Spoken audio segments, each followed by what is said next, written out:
શું કહ્યું ઇમરાન ખાને, અમેરિકાએ શું કહ્યું છે, ભારત આજે કયા મહત્વપૂર્ણ નિર્ણય લેશે?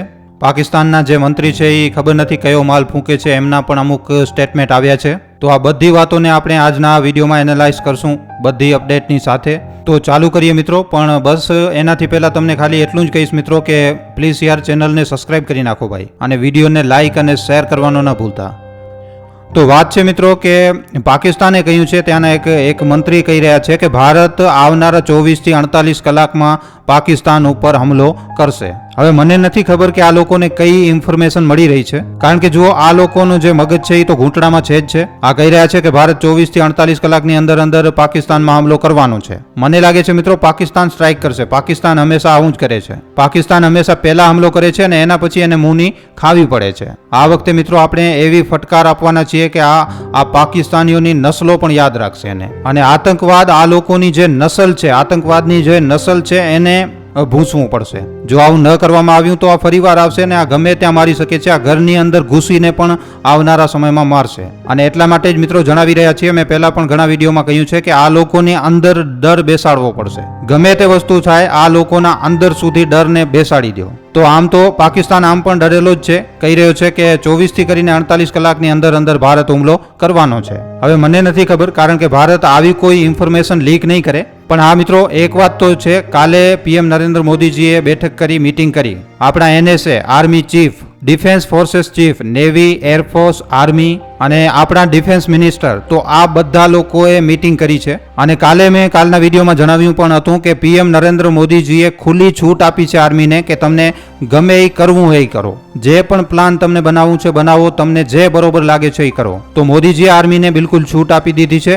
આર્મીને છૂટ મળતી નથી. આમ 26/11 પછી પણ આર્મીને છૂટ નહોતી મળી. 2001માં પણ કોઈ એવી પ્રકારની છૂટ નહોતી મળી કે આર્મી કંઈક મોટું કરી શકે. તો આર્મીને મિત્રો આવી પ્રકારની ફ્રીડમ આર્મીને મળતી નથી. નહીં તો ભારત દેશની આર્મી એવી છે કે એ સવારે જાય અને સાંજ સુધી તો પાકિસ્તાનને બરબાદ કરીને પાછી આવતી રહે. અને આપણો જે સબ સિસ્ટમ છે, તમને જણાવી દઉં, જે સબ સિસ્ટમ છે એ બધું ખતમ કરી નાખશે. સબ સિસ્ટમ શું છે? એક S-400 બધી મિસાઇલો, આ જેટલા પણ એરક્રાફ્ટ અને ટેન્ક્સ વગેરે છે એ બધાને બરબાદ કરી શકે છે. બધી વસ્તુઓનો ખેલ ખતમ થઈ જશે જે આપણે રશિયા પાસેથી લીધી હતી. એના પછી આપણો જે આકાશ સિસ્ટમ છે 25 થી 30 કિલોમીટરના રેડિયેશનમાં ખતમ.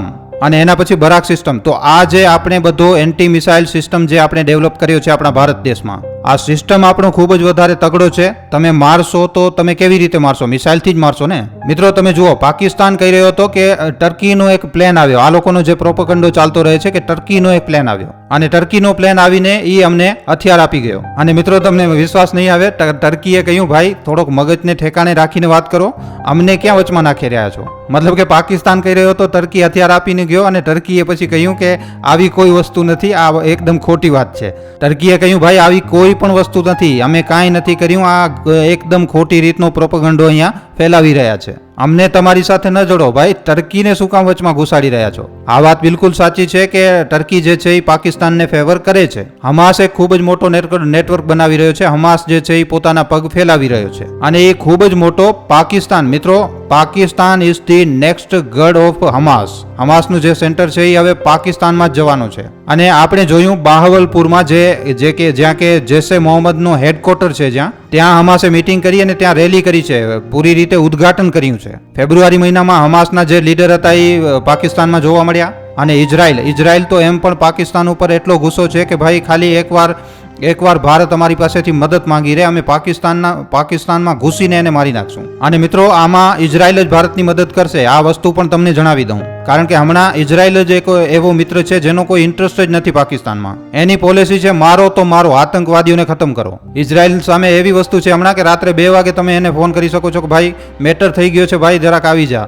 ઇઝરાયલ તરત પહોંચી આવશે. ઇઝરાયલને કહો ભાઈ હાલવાનું છે તો ડાયરેક્ટ તૈયાર થઈ જશે. હા ભાઈ ચાલો, ક્યાં હાલવાનું છે, એને કાંઈ પડી નથી, એ ડાયરેક્ટ અટેક કરી નાખશે. તો આ વસ્તુ બસ ઇઝરાયલ જ ખાલી આવું કરી શકે છે. તો ટર્કીએ ના પાડી દીધી. ચાઇના આ સમયે પાકિસ્તાનની પાછળ ચાઇના આ સમયે ઊભો છે. ચાઇનાએ પોતાની PL મિસાઇલ જે છે એ પાકિસ્તાનને આપી છે. આ વાત સાચી છે. હવે આ વસ્તુ ડોમેનમાં પણ આવી ગઈ છે. પણ મારી એમ રાય છે કે ભારતે હવે પાકિસ્તાન ઉપર પ્રેશર બનાવવો જોઈએ, ચાઇના ઉપર પણ પ્રેશર બનાવવો જોઈએ. ચાઇનાના જે ફાઇટર જેટ છે અને એનું જે સપોર્ટ સિસ્ટમ છે એ તો એમ પણ એના ઉપર કોઈ ભરોસો નથી.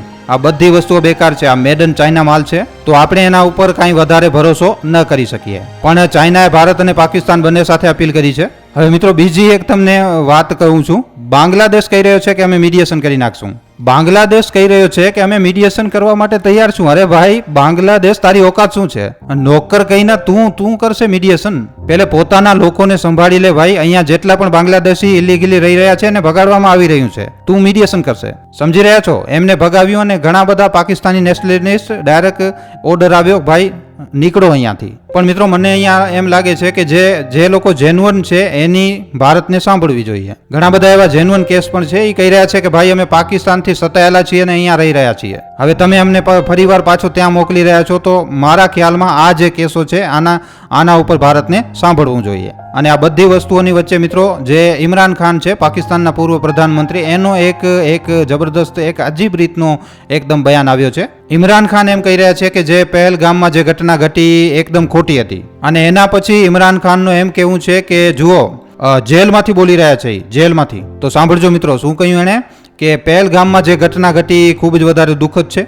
મારી સંવેદનાઓ પરિવારોની સાથે છે, પણ ભારત કાંઈ કરી નહીં શકે. 2019માં પણ ભારત ખાલી કહી રહ્યો હતો, 2 ઝાડ પાડીને ભારત ખાલી કહી રહ્યો હતો કે ઉડાવી નાખ્યું, કાંઈ કર્યું નથી. બધું અમારી પાસે આખો ઇન્ફ્રાસ્ટ્રક્ચર છે, પ્લેન છે, બધા લોકો છે, બધી વસ્તુ અમારી પાસે છે અને અમે બરોબર રીતે જવાબ આપી દેશું. RSSની આઈડિયોલોજીથી ચાલે છે. આ ગ્રે થ્રેટ છે. કાશ્મીર માટે સેલ્ફ ડિટેરમિનેશનની માંગ કરી છે. આર્ટિકલ 317ને એબ્રોગેટ કર્યું. તો આ વસ્તુ જે થઈ એ ખૂબ જ વધારે ખોટી હતી. અમે કોઈ પણ પ્રકારની ફેક રિઝિમને બેકાર ગણીએ છીએ, વગેરે વગેરે વગેરે. આવું બધું ઇમરાન ખાને બયાન આપ્યું છે. તમને જણાવી દઉં કે આ જે ઇમરાન ખાન છે આને ઊંધો લટકાવીને ઉગાડો કરીને માર્યો છે. તમને ખબર છે મિત્રો, ઇમરાન ખાનને આ પાકિસ્તાની આર્મીએ ઉગાડો કરીને ઘુમાવ્યો હતો અને એમની જે પાર્ટી છે એ બધા લોકોને ઉગાડો ઘુમાવ્યો હતો આર્મીએ.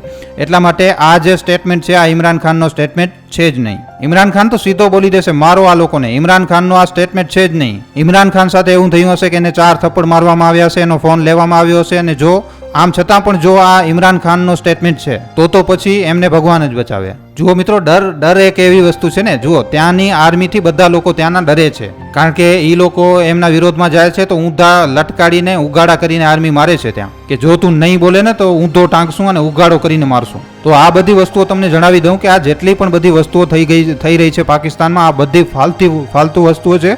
ઇમરાન ખાન પોતે ખૂબ જ મોટો જે રેવોલ્યુશન છે એમણે તો ભારત પાસેથી મદદ માંગી લીધી હતી ભાઈ.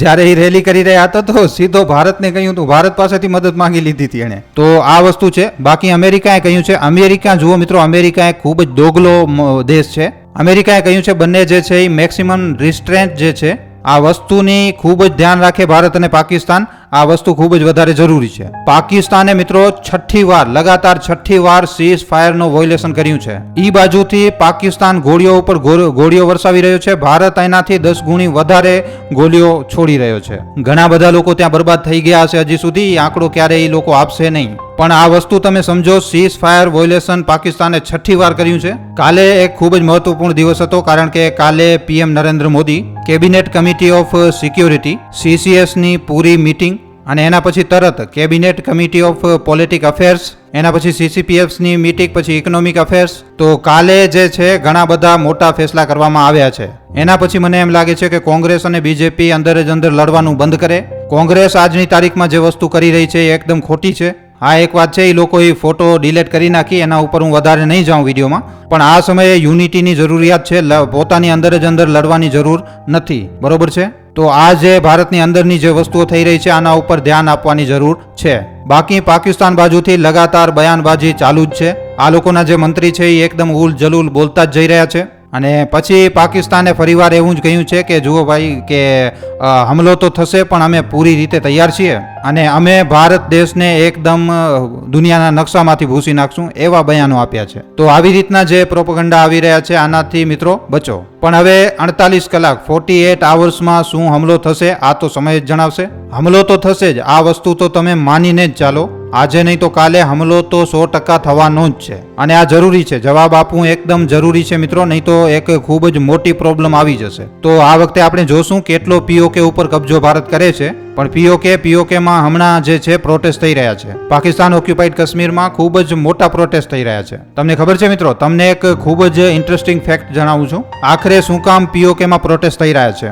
પાકિસ્તાન ઇલેક્ટ્રિસિટીની વાત હતી. જ્યાં સુધી વીજળીની વાત છે તો પાકિસ્તાન ઓક્યુપાઈડ કાશ્મીરમાંથી વીજળી જનરેટ થાય છે. જ્યારે પાકિસ્તાન ઓક્યુપાઈડ કાશ્મીરમાંથી વીજળી જનરેટ થાય છે તો 2-3 રૂપિયામાં એ વીજળી બને છે. ત્યાં જ પીઓકે વાળા લોકોને એ 100 રૂપિયા 60 રૂપિયામાં મળે છે, 100 રૂપિયા સુધી મળે છે. તો આવી રીતે પીઓકેના જો લોકો છે એ લોકોનો મગજ એકદમ હમણાં ખરાબ છે. કારણ કે વીજળી તો તમે પીઓકેમાંથી જ લઈ રહ્યા છો ને આટલો મોટો વીજળીનો બિલ તું અમને જ આપી રહ્યો છે. પાકિસ્તાન સામે એ આવી રીતના ભાષણો આપી રહ્યા છે. એના પછી મિત્રો જમીન, લેન્ડ, આ લોકોની લાર ટપકી ગઈ આર્મી વાળાઓની. ચાઇનાએ ઘણા બધા પૈસા આપ્યા છે. ચાઇનાએ અહીંયા લેન્ડ માઇનિંગ ચાઇના કરાવી રહ્યો છે. કારણ કે અહીંયા જે છે મિનરલ્સ છે, લિથિયમ છે, અહીંયા લિથિયમના ઘણા રિઝર્વ છે અહીંયા. અને કહી રહ્યા છે કે ના ના ભાઈ, અમે અમારી જમીન નથી આપવાના, અમને મારી નાખો, અમે જમીન નથી આપવાના. બરોબર છે મિત્રો.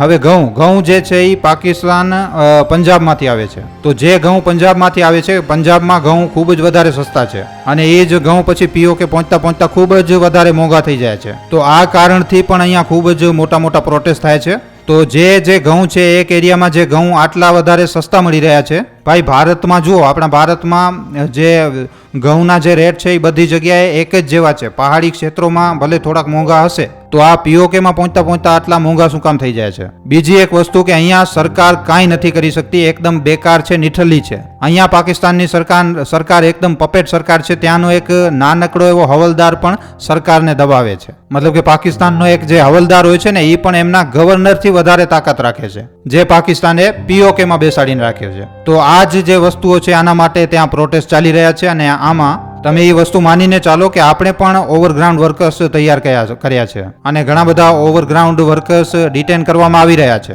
તો પ્રોટેસ્ટ થઈ રહ્યા છે, એકદમ જોરથી થઈ રહ્યા છે અને ખૂબ જ જલ્દી તમને મિત્રો પરિણામ પણ જોવા મળશે. બાકી મિત્રો, આજના વિડીયોમાં આપેલી જાણકારી તમને કેવી લાગી છે, આના ઉપર તમારા શું અભિપ્રાય છે નીચે કોમેન્ટ સેક્શનમાં લખીને જણાવવા ખાસ વિનંતી.